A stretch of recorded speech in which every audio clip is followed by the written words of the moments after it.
Hola, nosotros somos el grupo número 4 y vamos a exponerles un poco sobre nuestro trabajo que está relacionado con el contrato de trabajo y la relación de trabajo.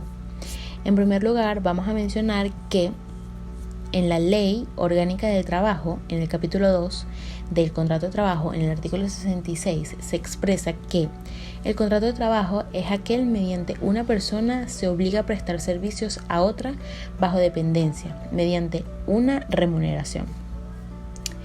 Esta también se puede definir como aquella voluntad de partes entre el trabajador y el patrono, donde se materializan las condiciones de trabajo, extendiendo una relación de dependencia y una remuneración, es decir, el salario, de forma equitativa y justa. Ahora bien, hablando sobre la relación de trabajo, en la misma ley, en el artículo 65, se menciona que se presumirá de la existencia de una relación de trabajo entre quien presta el servicio personal y quien lo reciba. Por lo tanto, podemos definir que la relación de trabajo hace referencia a un vínculo jurídico del trabajador dependiente, produciendo derechos y obligaciones recíprocamente como los efectos jurídicos.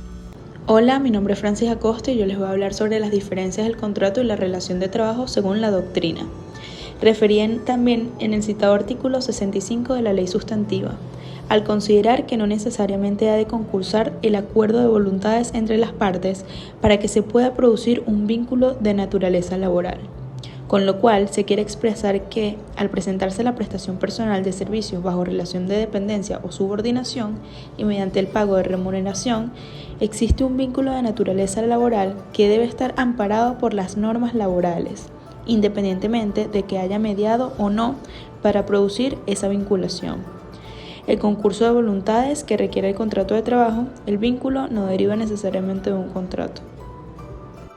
Ahora bien, las diferencias del contrato y la relación de trabajo según la LOT, el artículo 55 define el contrato de trabajo como el acuerdo entre las partes donde se establecen las condiciones en las que una persona presta sus servicios en el proceso social de trabajo bajo condiciones de dependencia, una remuneración justa y conforme a las disposiciones de la Constitución de la República Bolivariana de Venezuela. Y en el artículo 56 se obliga a las partes a lo expresamente pactado en el contrato de trabajo y a las consecuencias que se deriven según la ley, convenciones colectivas, costumbres, el uso local, la equidad y el trabajo como hecho social. Dentro de las diferencias del contrato de trabajo y la relación laboral según la jurisprudencia, tenemos que en el artículo 4 del reglamento de la Ley Orgánica de Trabajo, el contrato es escrito y debe indicar una duración y las obligaciones fundamentales que debe cumplir. Una relación de trabajo no requiere de un contrato escrito. Sin embargo, todo contrato implica una relación laboral. La relación laboral, según el artículo 15 del reglamento, es la prestación de servicio que ofrece un trabajador a su patrono. Luego tenemos que otra de las diferencias con el contrato de trabajo es que un contrato tiene un documento donde menciona la vinculación de las partes, mientras que la relación de trabajo se puede prestar servicio voluntariamente. Buenas, yo soy Maximiliano Fontana y vengo a hablarles sobre los elementos constitutivos que conforman un contrato de trabajo. El consentimiento de las partes. Este se basa en la convergencia de la aceptación del motivo y causa de contratación. Es el deseo o voluntad de las partes y se limita por los principios de orden público. Expresado en el artículo 1141 del Código Civil, este punto hace referencia al hecho de exponer el deseo de contratar a una persona.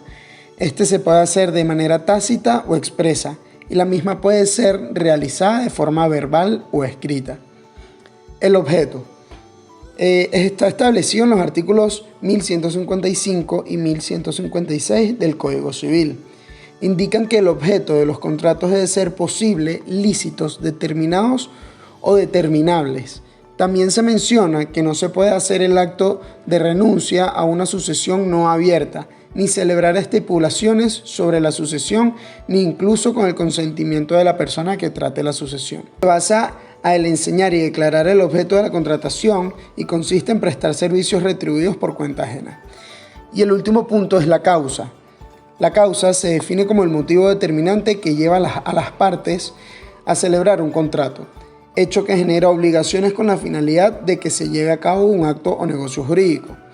El Código Civil, en el artículo 157, establece una obligación sin causa o creada por una causa falsa o ilícita, no tiene ningún efecto. La causa se define o se declara ilícita cuando se contradice ante la ley, a las buenas costumbres o al orden público. Los requisitos es la cualidad o circunstancia que se requiere para conseguir una meta o lograr ejecutar una acción. Teniendo esto presente, podemos indicar que los requisitos para la validez de los contratos son capacidad laboral. Esta se divide en 2 puntos, que son capacidad legal, que se refiere a la capacidad de una persona para ser titular y exigir derechos y contraer obligaciones, y la capacidad de obrar, que es la capacidad que tiene una persona para ejercer por sí mismo actos civiles y realizar en nombre propio negocios jurídicos válidos. El siguiente punto es el consentimiento sin vicios.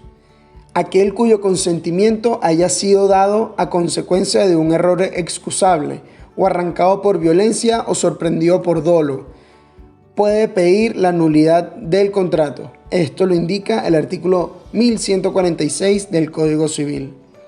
Mi nombre es Mario Lira. En lo que respecta a la forma y prueba, se tienen que destacar los artículos 58 y 59 de la Ley Orgánica del Trabajo, los trabajadores y las trabajadoras. En el artículo 58 se hace referencia al caso en que, al no existir contrato escrito, se presume cierta la relación de trabajo y todas las afirmaciones realizadas por el trabajador hasta que se pruebe lo contrario. Mientras que en el artículo 59 se refiere a las especificaciones que debe tener el contrato. También aclara que deben existir 2 ejemplares, uno para el patrono y el segundo para el trabajador. Las especificaciones son las siguientes: nombre, apellido, cédula de identidad, nacionalidad, edad, estado civil, domicilio y dirección de ambas partes. En caso de personas jurídicas, se necesitan los datos referentes a su denominación, domicilio y la identificación de la persona natural encargada. La denominación del puesto de trabajo con la descripción de los puestos a prestar determinada con la mayor precisión posible. Fecha de inicio de la relación de trabajo, indicación expresa del contrato a tiempo indeterminado, determinado o por obra determinada. En caso de ser de tiempo determinado, indicar el tiempo. En caso de ser por obra determinada, indicar la obra a realizar, la duración de la jornada de trabajo, el salario estipulado, en su defecto, cómo calcularlo, forma y lugar de pago, también los otros beneficios a recibir, lugar donde se deben prestar los servicios y se deben mencionar las conversaciones colectivas aplicables, además del lugar de celebración del contrato y otras estipulaciones ilícitas que acuerden las partes. Una vez analizados y descritos los términos de contrato de trabajo y relación de trabajo utilizando distinto sustento legal como la Ley Orgánica para Trabajadores y Trabajadoras, se pudo demostrar que ambos se complementan, pues para que haya un contrato de trabajo debe existir una relación de trabajo y para establecer vínculos laborales de forma más idónea garantizando los derechos, obligaciones, condiciones y compromisos del trabajador y del patrono, el contrato de trabajo resulta la manera más expresa para esto. Ahora bien, la utilización de la denominación relación de trabajo no es de forma arbitraria, pues debe presentarse la prestación personal de servicios bajo relación de dependencia o subordinación, en el que esté presente el pago de una remuneración. Si este es el caso, en efecto, estará amparado por las normas laborales, independientemente de que se haya mediado para producir esa vinculación. En el caso del contrato de trabajo, hace referencia al acuerdo entre las partes donde se establecen las condiciones en las que una persona presta sus servicios en el proceso social de trabajo bajo condiciones de dependencia. Así pues, se logra demostrar cómo la relación del trabajo y el contrato de trabajo son conceptos que se deben tener claros en materia laboral, pues su desconocimiento puede acarrear consecuencias que violen de manera parcial o total los principios que rigen el derecho del trabajo, afectando la integridad del trabajador e incluso del patrono.